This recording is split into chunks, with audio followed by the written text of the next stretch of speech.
ഞാൻ തേങ്ങ വെട്ടി അന്ന് തൊട്ട് രാത്രി എന്നും മഴ കേട്ടോ, പകൽ കുറഞ്ഞ വെയിലും കുറഞ്ഞ ചൂടും ഒക്കെ ഉള്ളൂ. അപ്പോൾ കുറച്ച് ദിവസമായി ഈ തേങ്ങയും കൊണ്ട് ഞാൻ അങ്ങോട്ടും ഇങ്ങോട്ടും നടക്കണ്. അപ്പോൾ ഇന്നലെ നല്ല വെയിൽ കിട്ടിയിട്ടോ. അപ്പോൾ ഇന്ന് കുറച്ചൊക്കെ ഉണങ്ങി കിട്ടിയിട്ട് അപ്പോൾ അതൊക്കെ ചെറുതാക്കി കട്ട് ചെയ്ത് കൊടുത്തിട്ട് വെയിലത്തിടാൻ നോക്കുകയാണ്. അപ്പോൾ ഇന്ന് എന്താ കറി വയ്ക്കുകയെന്ന് ആലോചിച്ച് നടക്കുമ്പോഴാണ് നമ്മുടെ മുള്ളൻ ചക്ക മൂത്ത് നിൽക്കുന്നത് കാണുന്നത്.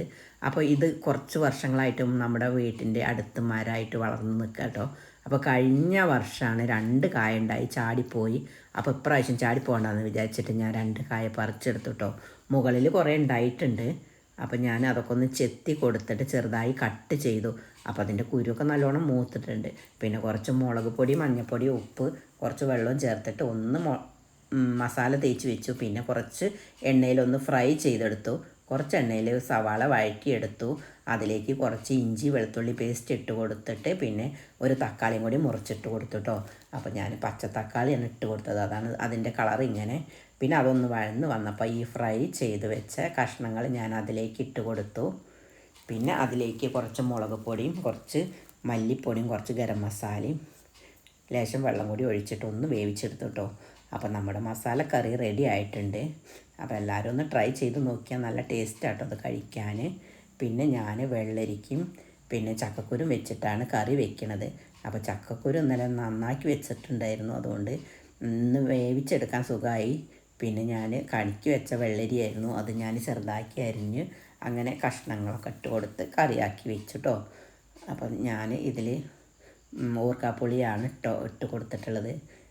പണ്ടത്തെ കാലങ്ങളിലൊക്കെ നമുക്ക് ചക്കക്കുരു കഴിയണ വരെ ഇങ്ങനത്തെ കറികളൊക്കെ ആയിരിക്കും കേട്ടോ. എല്ലാ കറിയിലും ചക്കക്കുരു ഉണ്ടായിരിക്കും. പിന്നെ ഞാൻ കുറച്ച് ഓർക്കാപ്പുളി പറിക്കാൻ പോവുകയാണ്. നമ്മുടെ ഏടത്തിയമ്മയ്ക്ക് കുറച്ച് ഓർക്കാപ്പുളി വേണമെന്ന് പറഞ്ഞായിരുന്നു അവർക്ക് അച്ചാറിടാൻ. ഇവിടെ പിന്നെ ഓർക്കാപ്പുളിയൊക്കെ വെറുതെ ചാടി പോവുകയാണ് കേട്ടോ. പണ്ടത്തെ കാലങ്ങളിലൊക്കെ ഞങ്ങൾ ഉണക്കി സൂക്ഷിച്ചിരുന്നു. പിന്നെ കുറച്ച് മാങ്ങ പെറുക്കാണ്ടായിരുന്നേ, മാങ്ങാക്കാലമായതുകൊണ്ട് ഇഷ്ടംമാതിരി മാങ്ങ ഉണ്ട്. പിന്നെ നമ്മുടെ വീടിൻ്റെ അടുത്തൊന്നും വീടുകളില്ലാത്തതുകൊണ്ടേ ആരും അങ്ങനെ പെറുക്കാറുമില്ല. പിന്നെ ഞങ്ങൾ തന്നെ പെറുക്കി എല്ലാവർക്കും കൊടുക്കാറാണ് കേട്ടോ പതിവ്. ചോറായാൽ പിന്നെ പൂച്ചകൾ അടങ്ങിയിരിക്കില്ല, അവർക്ക് ഭക്ഷണം കഴിക്കാൻ ആയിട്ടുണ്ട്, അവരങ്ങനെ കരഞ്ഞുകൊണ്ടിരിക്കും. മീനില്ലാതെ അവർക്ക് ചോറ് ഇറങ്ങൂല കേട്ടോ.